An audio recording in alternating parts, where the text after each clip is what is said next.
Guys, kita ada budak baru ni guys. Korang nak kenal tak dia siapa? Yang ni nama dia Iman.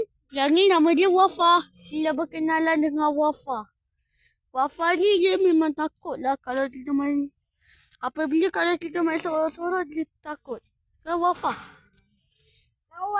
Wafa. Woi, tak baik tu. Woi, tak baik tu. Kamu main kotor tu? Okey, jom lah. Itulah. Tapi yang ni nama dia Iman. Tu budak lama. Yang ni budak baru. So korang boleh kenal nama dia Wafa. Tak, tu budak lama. Bagi tu. Bagi aku apa? Ya Allah. Dia buat apa? Weh, tulisan buruk lah gila. Ini bom nuklear. Weh, sakit gila. Tak. Ni yang lah. Kau tulis pun tak cantik. Aku lagi cantik. Dah macam tulisan orang, dah macam tulisan orang otai. Dah lah kau duduk kampung. Tapi aku duduk bandar lagi tulisan cantik. Tolong!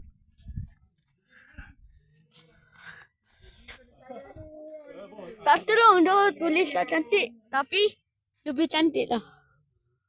Dia ni memang budak ganas. Ya Allah! Coklat jatuh. Rezeki tahu tak? Ini beri kaki ke?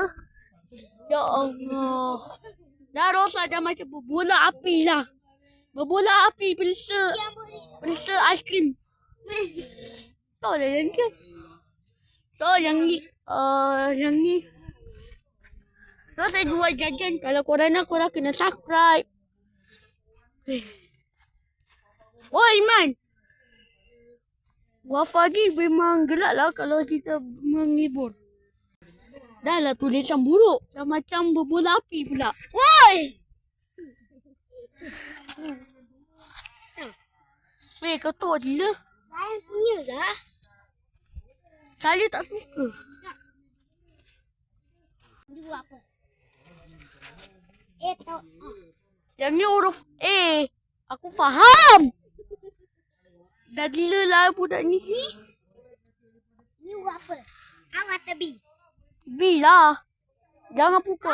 Ngok.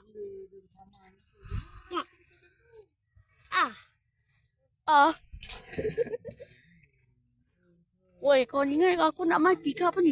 Iyalah korang ni. Dah lah, bye.